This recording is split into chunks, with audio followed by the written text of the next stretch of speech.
Seguimos considerando lo siguiente, perspectiva bíblica, una cosmovisión cristiana. Quiero que consideres conmigo, perspectiva bíblica, una cosmovisión cristiana. Quiero que mires conmigo recordando nuestra forma de actuar. ¿Cómo nosotros actuamos? ¿Sobre qué cosa depende nuestra conducta? A veces en aconsejamiento,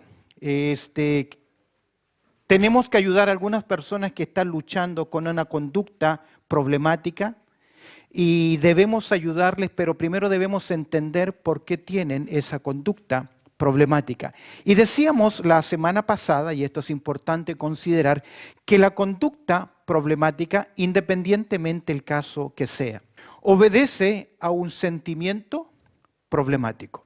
El libro de Proverbios dice, ¿quién podrá entender al de ánimo angustiado?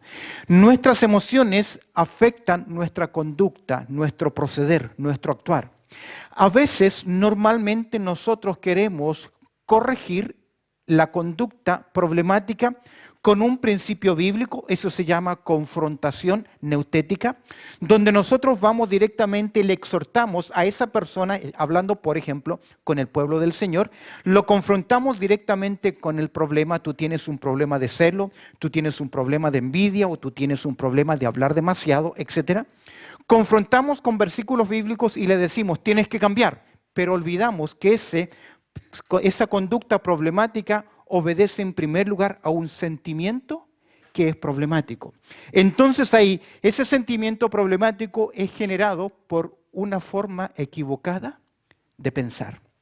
Entonces, para producir cambios en la vida de una persona, debemos necesariamente ayudarle a reprogramar su forma de pensar. Es por eso que el libro de Proverbios nos enseña en el capítulo 23, versículo 7, porque cuál es su pensamiento en su corazón, que dice Proverbio, tal es él. En otras palabras, de acuerdo a cómo tú vas pensando, es como tú comienzas a actuar. Es tu forma de proceder, es tu forma de conducirte. A eso nosotros le llamamos la forma de conducir, la forma del ver el mundo, le llamamos cosmovisión. La cosmovisión tiene que ver cómo nosotros miramos el mundo. Y les decía en el estudio anterior que podemos clasificar esta cosmovisión en dos aspectos generales. En primer lugar, estamos hablando del naturalismo o secularismo. En esencia, esta forma de ver el mundo es ¿qué? Atea. Al ser atea, ¿qué deja a un lado? El concepto de Dios. Por lo tanto, ellos parten sobre una presuposición. Dios no existe. Al no existir Dios y somos un producto de accidentes o de un desarrollo, no hay absolutos. Por lo tanto, ¿quién determina lo que es bueno, lo que es malo? En un mundo donde no hay absolutos, cuando no hay absolutos significa que todo cambia, que todo es relativo, el relativismo. Cuando nosotros llevamos al extremo el relativismo, porque no hay estructura, no hay una base, no hay una presuposición sobre la cual trabajar, el relativismo necesariamente debe llevarnos al caos. Porque donde no hay reglas, tampoco hay ¿qué? Orden. Y si no hay orden, si no hay reglas, ¿qué ocurre? Te lleva a la anarquía. ¿Y qué es la anarquía? Cada uno hace lo que bien le parece. Nuestro mundo, las leyes de tránsito, las leyes de trabajo, ¿funcionan los trabajos, la carretera, funciona sin leyes? ¿Qué pasaría si no hubiese leyes de tránsito? ¿Qué ocurriría? Entonces, la primera premisa de cómo se ve el mundo, finalmente yo decido mi bienestar, mi beneficio, y mis decisiones pasan en cómo yo me sienta. Esa es mi perspectiva de ver la vida en términos generales, en naturalismo, secularismo. En segundo lugar, nosotros creemos en el cristianismo, pero agregamos cristianismo bíblico. ¿Por qué razón?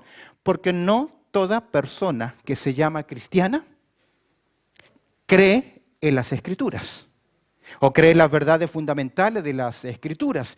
El cristianismo bíblico o se le llama también teísmo. ¿Por qué? Porque cree en la persona de Dios. En esencia, cree en Dios. Y por lo general, el pueblo cristiano estamos en ese punto.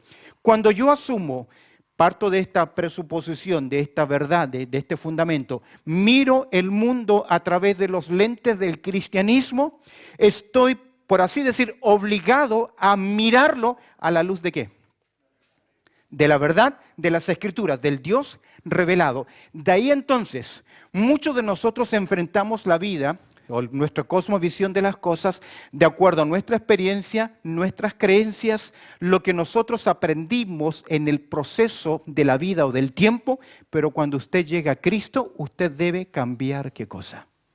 Su forma de pensar. Míralo conmigo en el libro de Romanos, en el capítulo 12, la exhortación es muy clara. ¿Cuál es la exhortación? No os conforméis a este siglo. Mi forma natural, mi hombre inconverso, mi experiencia del pasado hizo que yo mirase y viviese la vida de mi perspectiva, de mi gusto, de mi forma. Pero ahora que yo he conocido a Cristo como mi Salvador personal, que entiendo que hay un Dios que se ha revelado y en esa revelación Dios me dice cómo debo vivir, entonces ahora comienza un proceso. No os conforméis a este siglo, sino transformaos por medio de la renovación de vuestro entendimiento, porque hay que renovar el entendimiento, para que comprobéis cuál sea la buena voluntad de Dios, que es agradable y también es perfecta. Partiendo sobre esta base, dos cosmovisiones. Nuestra conducta problemática obedece a un sentimiento y ese sentimiento obedece a cómo yo voy pensando. Dos formas de ver la vida. Observemos ahora el cristianismo. Hablando sobre el cristianismo. El cristianismo, mis queridos, es y debe ser un estilo de vida diferente. Nosotros podemos practicar una religión, pero el cristianismo es un estilo de vida diferente. Conocemos este precioso texto con esta gran declaración, segunda a los Corintios, capítulo 5, verso 17, que nos dice este texto interesante acerca del cristianismo. De modo que si alguno está en Cristo, ¿qué? Nueva criatura es. ¿Qué significa eso? Al igual que en Colosenses, de modo si uno está en Cristo, debe buscar las cosas de arriba. Ahora, aquí comienza entonces, en el momento en que yo entiendo las verdades del Evangelio, en el momento en que usted dice, yo he recibido a Cristo como mi Salvador personal, usted ahora comienza y decide a seguir ¿qué cosa? Las enseñanzas de la palabra de Dios. Ahora, este versículo es un versículo posicional. Cuando uno estudia las Escrituras, hay verdades que son posicionales. Por ejemplo, Efesios capítulo 2, verso 6, me dice que usted y yo estamos sentados, ¿dónde? En lugares celestiales. Dios ya nos ve en esa posición, pero en esencia, no siempre andamos de acuerdo a qué? A esa posición. Por eso la vida cristiana debe ser un equilibrio. Debemos practicar un balance entre mi posición, lo que yo soy en Cristo y cómo yo debo conducirme. Ese proceso es el crecimiento en la vida cristiana. Ese proceso es la madurez que no se acaba. Sabemos que el que comenzó en vosotros la buena obra la va a ¿qué?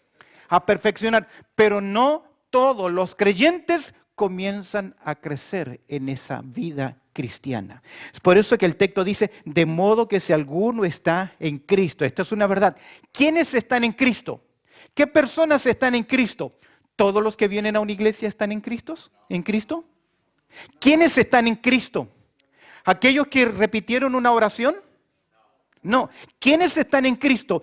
Toda aquella persona que ha tomado ese compromiso de seguir las enseñanzas, reconociendo a Cristo como su Salvador y también como el Señor de su vida. Y comienza en ese proceso. El trabajo del Espíritu Santo es aplicar la palabra de Dios a la vida. Pero, queridos, si yo no me sujeto, si yo no me someto, si yo no obedezco la palabra de Dios, puede que esté practicando una religión, pero no una relación con Cristo Jesús. ¿Por qué? De modo que si alguno está en Cristo, nueva criatura es. Las cosas viejas pasaron y aquí todas son hechas nuevas. Y en ese andar de cosas hechas nuevas deben haber cambios en nuestras vidas. Ahora, permíteme considerar conceptos acerca del cambio en las personas que profesan creer en Cristo Jesús. Conceptos importantes de personas que dicen, bueno, yo creo en Cristo Jesús. No tengo la referencia en pantalla, pero en Hechos capítulo 11, verso 26, leemos lo siguiente. Abre tu Biblia, mira el versículo. Dice, y a los discípulos se les llamó cristianos por primera vez en Antioquía. ¿Qué significa eso? Que hasta antes del capítulo 11 del libro de los Hechos, a los seguidores de Cristo les llamaban los galileos, los discípulos, los del camino. Pero en Hechos capítulo 11, verso 23, los inconversos, personas que no creían en Cristo Jesús, comenzaron a llamar a los seguidores de Cristo como cristianos. Término que aparecerá unas 3 veces más en todo el Nuevo Testamento. Ahora, les llamaron cristianos en burla. ¿Entiende el concepto peyorativo? Los llamaron así en forma negativa, despectiva, como despreciándolo. Estos son cristitos en miniatura, que significa la palabra Cristo, cristiano. Cristos en miniatura. Pero cuando oyeron el pueblo del Señor que les llamaron así, no pudieron haber recibido mejor nombre o calificativo que cristiano. Yo creo que cualquier cristiano, cualquier hijo de Dios que alguien le llama, tú eres un cristiano, ¿qué debe decir? ¿Qué debe decir? Amén. ¿No los escuché? ¿Qué debe decir? Amén. ¿Por qué? Porque sí soy un seguidor de Cristo. Ahora se entiende, y le llamaron así porque era evidente que la conducta de esas personas, después de haber recibido a Cristo como su Salvador personal, fue el imitar ¿a quién? A Cristo Jesús. De hecho, el gran llamado de nuestro Señor Jesucristo, ¿cuál es? Sed, y que debemos seguirlo e imitar, y tomar su cruz, y seguir sus enseñanzas. Por lo tanto, cuando los inconversos vieron el estilo de vida de esas personas, descubrieron que habían pasado, ¿qué? De muerte a vida, y que ahora su conducta era diferente. A través de los años he visto muchas personas saber mucho de Biblia, tener mucho conocimiento de Biblia, de religión, de conceptos religiosos, pero sus vidas no reflejan esos cambios. Les pregunto, ¿por qué?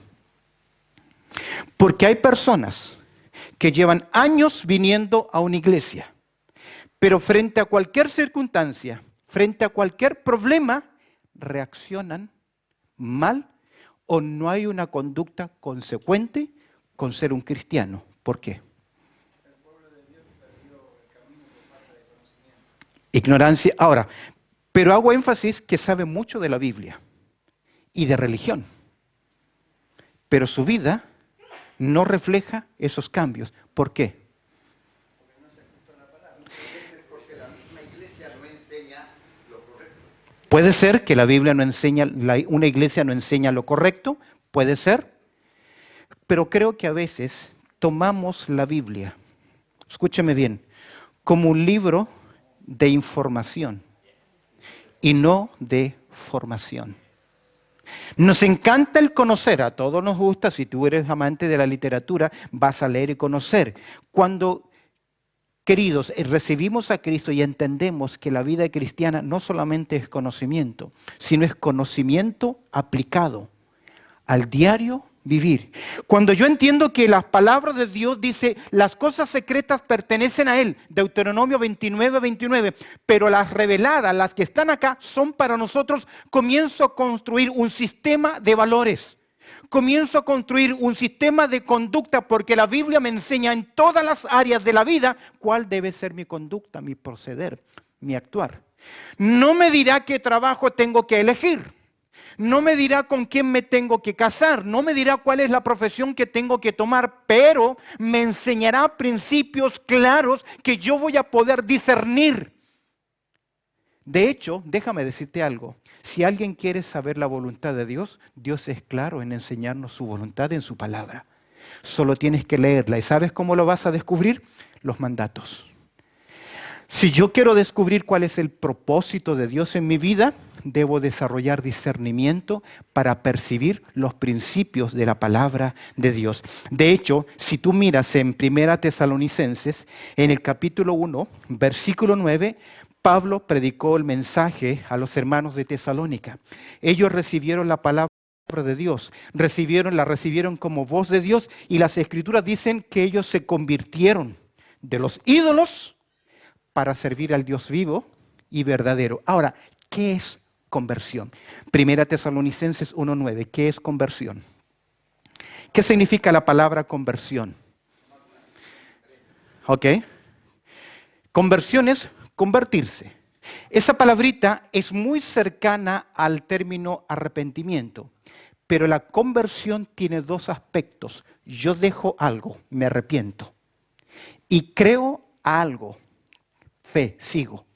Esa palabrita conversión tiene dos polos, un polo negativo y un polo positivo. Cuando alguien se convierte, deja algo. Porque literalmente la palabra conversión significa hacer un giro. Un giro de 180 grados. Cuando alguien dice, sí, yo me convertí a Cristo, ¿qué debe haber? Un abandono, un arrepentimiento de la vida pasada. Y un mirar, y una fe, y una confianza en Dios, ya que dice el texto, convertisteis de los ídolos para servir al Dios vivo y verdadero. Ahora, usted es un creyente, se ha convertido, tienen que producirse cambios en la vida. Permíteme hablar acerca de los cambios, conceptos importantes. En primer lugar, nadie cambia si no se da cuenta que tiene que cambiar. Ahí está en su apunte, puedes mirarlo. Los cambios en la vida solo ocurren cuando nos damos cuenta de que necesitamos que se produzca en nuestras vidas un cambio. Segundo, nadie sabe hacia dónde se dirige si primero no sabe dónde se encuentra. Nadie recibe ayuda a la fuerza. ¿Lo tiene? Puedes volver atrás en la pantalla, solamente estoy en el punto 1. Nadie recibe la ayuda a la fuerza. Hay un proverbio interesante que dice, no reprendas al escarnecedor para que te aborrezca. Y agrega, corrige al sabio y te amará. A veces nosotros en el amor corregimos a una persona, a un creyente, a un hermano, a nuestros hijos, y el consejo y la corrección lo toman ¿qué? Mal. Es por eso que Proverbios dice, no reprendas al escarnecedor para que te aborrezca. ¿Por qué? Porque nadie cambia si no se da cuenta que tiene que cambiar. Y aquí debemos aplicar, escúcheme bien, autoanálisis, reflexión, evaluación personal. ¿Sabes por qué a veces no hacemos un autoanálisis? Una reflexión personal. Pablo, cuando está instruyendo a Timoteo sobre el ministerio, lo primero que le dice a Pablo a Timoteo es, ten cuidado ¿de quién? ¿De los demás? ¿De quién? De ti mismo. Porque suele ocurrir cuando no hay esa capacidad de autoanálisis, de reflexión, de evaluación personal, que proyectamos nuestros problemas, nuestros pecados, nuestra forma de conducir, ¿en quién? En otros. Y nos volvemos agudos, astutos, sagaces en descubrir las acciones pecaminosas ajenas. Y a veces son las mismas nuestras. Pero como yo no tengo la capacidad de ¿qué? De autoanálisis, de reflexión, de evaluación. ¿Sabes por qué? Porque mi ego es demasiado alto. Mi yo, mi naturaleza pecaminosa es demasiado alto que se producen en nosotros mecanismos para defendernos de los demás. De hecho, el mal proceder de muchas personas, fuerte, confrontativo, maltratador, está protegiendo a una persona muy débil, con un ego muy alto, diciendo, no me hieran, Y prefiero que protegerme. Nadie cambia si no se da cuenta que tiene que cambiar. Tú no puedes saber hacia dónde vas si en primer lugar no sabes dónde estás. Nadie cambia si no se da cuenta que tiene que cambiar. Dios nos llama y espera que cuando nos acerquemos a Él tengamos la actitud correcta. La Escritura dice, pues el que se acerca a Dios tiene que creer que le hay. Dios no te obliga a creer. De hecho, la palabra de Dios no es un manual de apologética. Dios en la Biblia no presenta una apologética de Él mismo, porque Dios espera que el que se acerca tiene que creer que le hay. No significa que no hay verdades en esta palabra de Dios que puedan defender el cristianismo, pero el principio es el mismo. Yo no voy a cambiar si no me doy cuenta de qué. Es por eso que en las Escrituras es continuo este mandato, meditar en vuestros caminos. Callad delante de Dios. ¿Recuerdas el Salmo capítulo 1? Bienaventurado es el hombre que se deleita en la ley de Jehová y en su ley, ¿qué hace? Medita de día y de noche. ¿Por qué? Porque tengo que hacer un autoanálisis de mi vida. Cada vez que yo escucho el sermón, la palabra de Dios, debe haber un proceso de autorreflexión. A veces decimos, qué pena que no vino tal persona para haber escuchado este mensaje. Y de vez en cuando el codazo al esposo o a la esposa, ¿oíste lo que dijo el predicador? Error, porque la palabra de Dios debe ser a mi vida. Segundo, nadie cambia si no busca la ayuda apropiada. La ayuda, ¿quién es? La persona de Dios.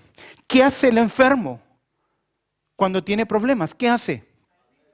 Va al médico. Jesús enseñó este principio. Los enfermos buscan al médico y esto tiene que ver con la motivación. Sin duda alguna, el espíritu humano, los deseos de superación nos ayudan a lograr muchas metas y cumplir desafíos. Pero los cambios profundos y duraderos que traen seguridad y significado, paz, solo Dios los puede proveer o hacer, solo Él. El hombre es un buscador, busca significado, busca seguridad, busca importancia, busca reconocimiento. Si no, no le hubiésemos pegado jamás a la luna.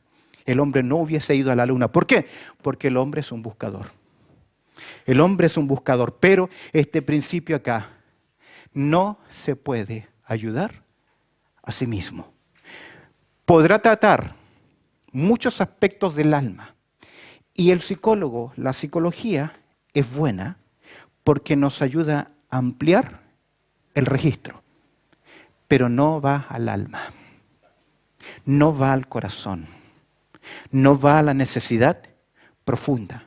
Es por eso que Jesús nos dice en Juan capítulo 15, versículo 5, porque separados de mí, nada podéis hacer. ¿Y qué es nada? Nada. Pero a veces vivimos con autoayuda, automotivación. El accionar de las personas, tu conducir, tu actuar, obedece a la motivación que tú tengas. Por ejemplo, yo voy a estudiar tal carrera, porque al graduarme de esta carrera seré tal persona y podré adquirir tal cosa, tal casa, tal situación. Nuestra vida está generada por motivaciones, que es muy fuerte.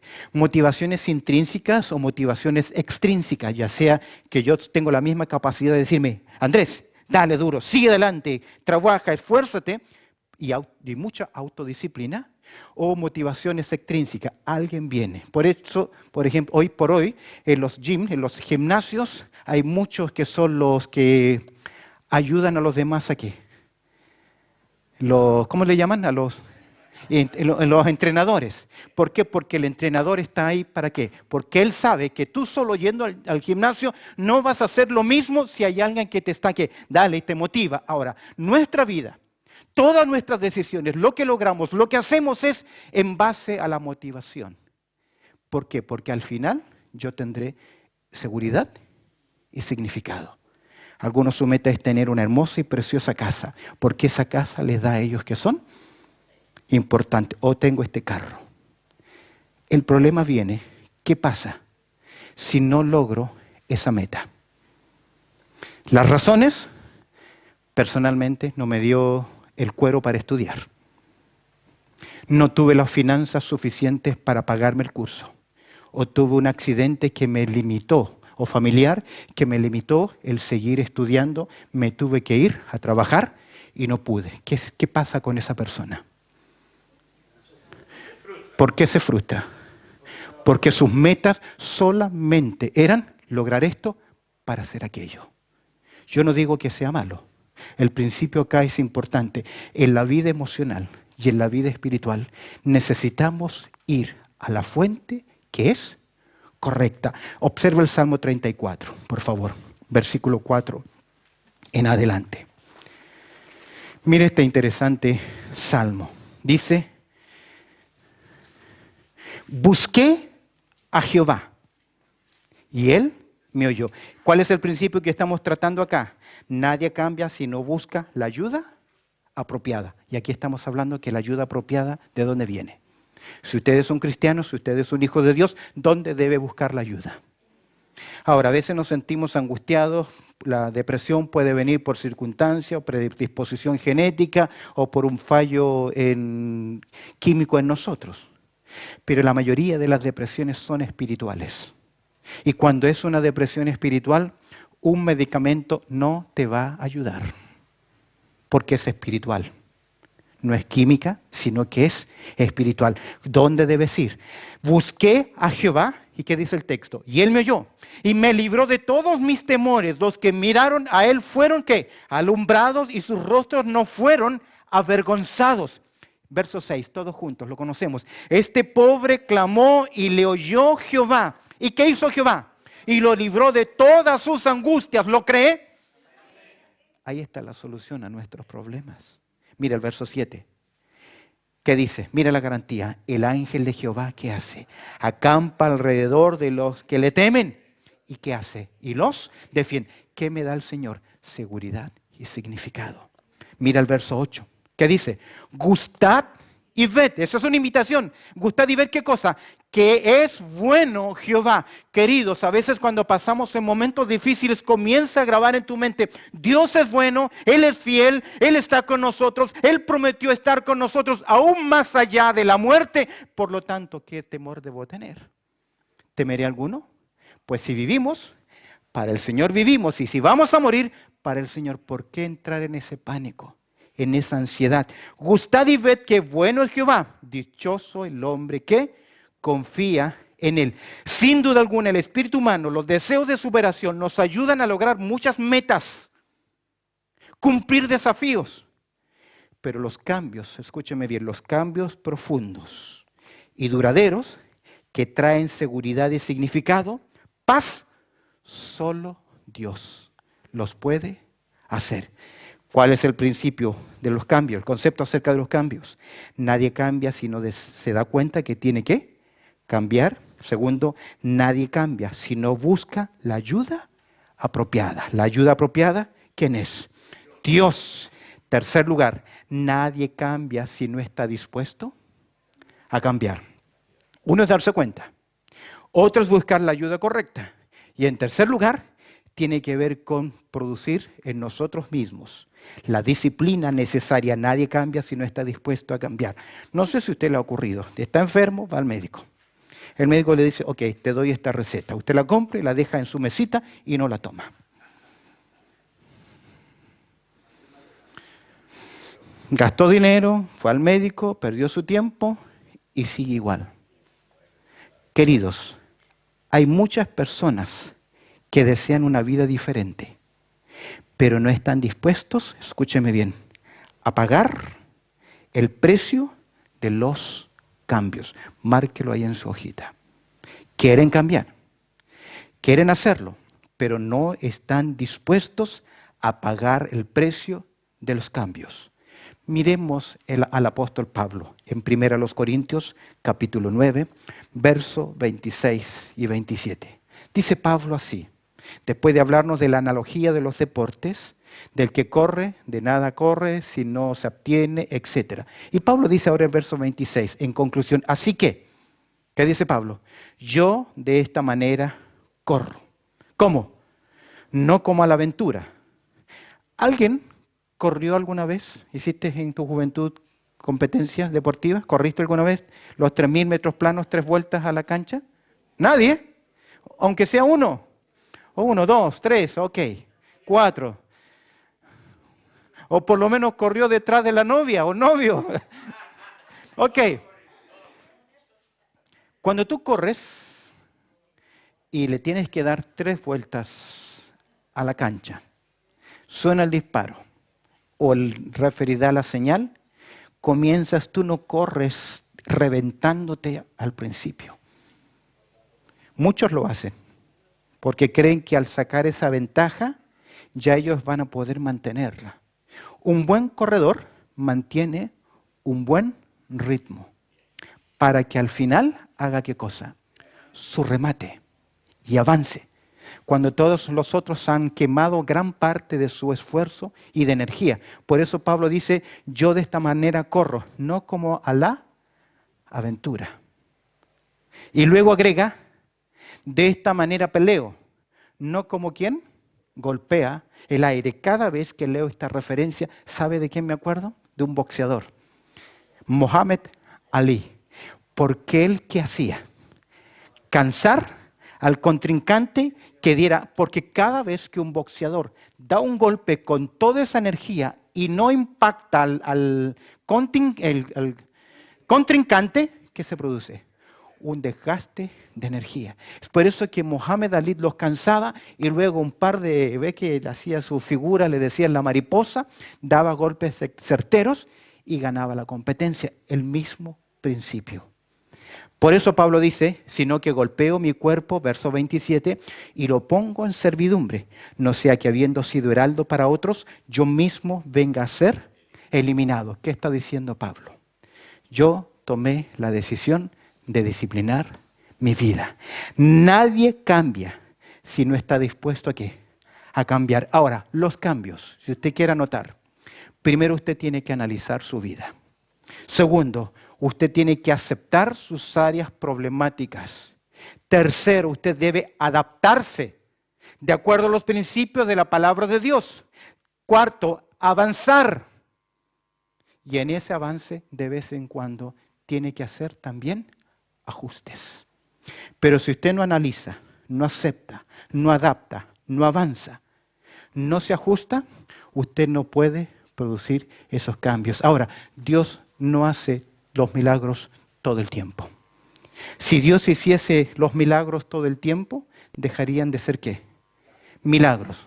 Ya serían rutinarios, normales.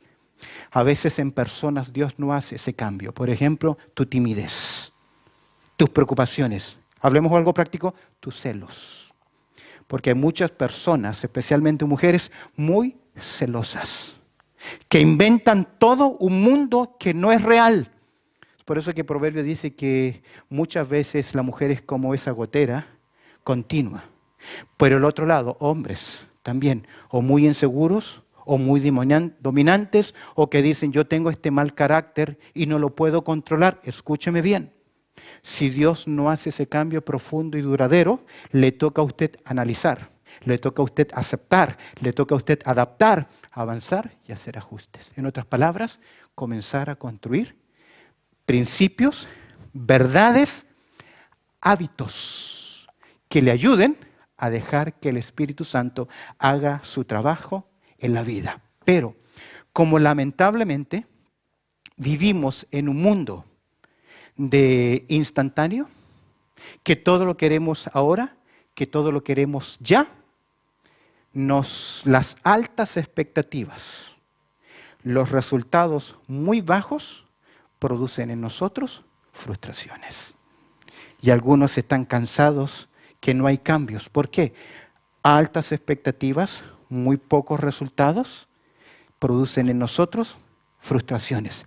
Déjame decirte algo, y tienes que entender esto. Debemos entender que muchas veces lo que estamos viviendo es producto de nuestras propias malas decisiones. Aceptemos esto. Muchas de las cosas que hoy estamos viviendo es el resultado de nuestro obrar, de nuestra forma de conducirnos y de tratar a los demás. En mis años acá de ministerio, a través principalmente de la radio, que llaman personas, especialmente personas de la tercera edad. ¿Sabes que la queja o el dolor más grande de la tercera edad es la ingratitud y la indiferencia de los hijos? Pero cuando tú comienzas a tratar, a hablar con ellos, te das cuenta que ellos como padres fueron muy maltratadores, muy distantes.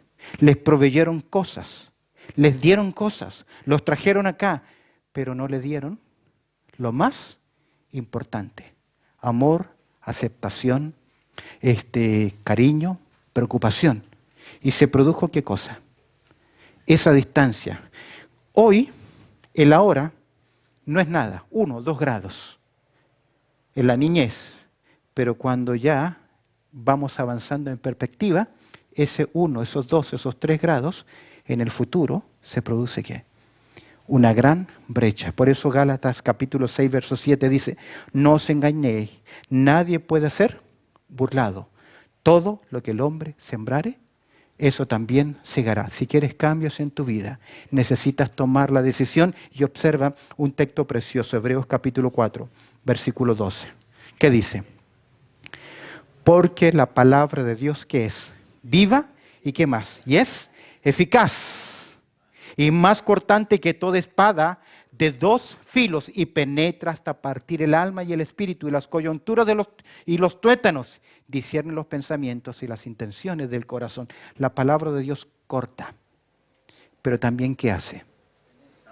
Tú sabes que cuando alguien se somete a una cirugía, el cirujano está produciendo en tu cuerpo una herida, porque no te pueden operar antiguamente, vesícula o cualquier otra cosa, o el corazón. Hablemos del corazón.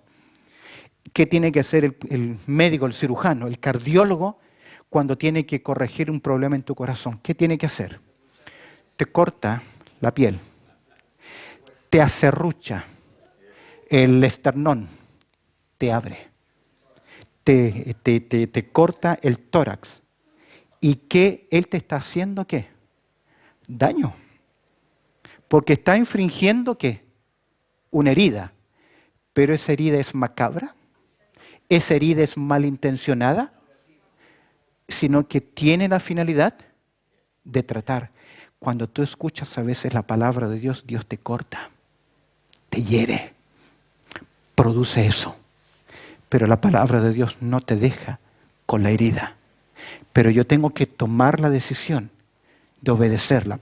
Es por eso que domingo a domingo nosotros ¿qué repetimos? Mira conmigo, ¿qué es lo que repetimos antes de la predicación? Esta es mi Biblia. Soy lo que ella dice que soy. Tengo lo que ella dice que tengo. Puedo hacer lo que ella me dice que puedo hacer. Hoy se me dirá la palabra de Dios y con humildad confieso. ¿Qué debo confesar? Mi mente está atenta, mi corazón está dispuesto y con tu ayuda no volveré a ser el mismo. Ahí quiero que te detengas. Mi mente, porque la palabra de Dios debe ser apreciada con la mente. Debe ser apropiada al corazón, pero debe ser aplicada ¿a dónde? A la voluntad. Mi mente está atenta, mi corazón está dispuesto y con tu ayuda no volveré a ser el mismo. ¿Cuál es mi compromiso ahí? Señor, he oído tu voz, me apropio de tu palabra y quiero ¿qué cosa?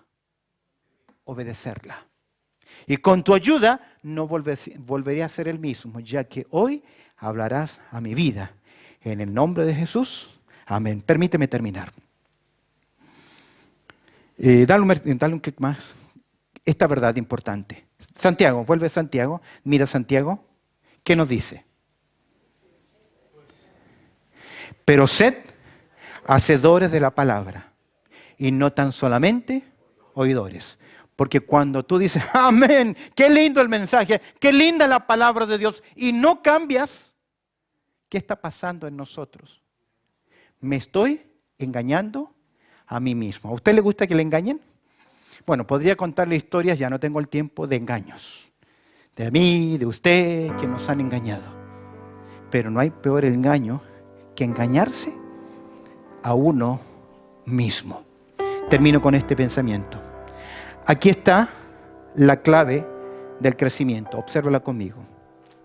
creo que está en su apunte. Aquí está la clave del crecimiento espiritual y la base de los cambios. Mi sometimiento ¿a qué cosa? Al señorío de Cristo en mi vida. Para cambiar nuestra conducta y sentimientos problemáticos debemos cambiar nuestra forma de pensar. Y es ahí donde apunta la palabra de Dios. Renovaos en vuestro entendimiento o renovar nuestra forma de pensar. Amén. Bendito Padre Celestial, te damos gracias por tu amor, también por tu cuidado y por lo bueno que tú eres. Y Señor, te agradecemos por este tiempo en el cual celebramos tu presencia y estudiamos tu palabra. Oramos por los hermanos acá presentes, por aquellos que nos están viendo virtualmente, que tu bendición también sea sobre sus vidas. En Cristo Jesús oramos. Amén y amén.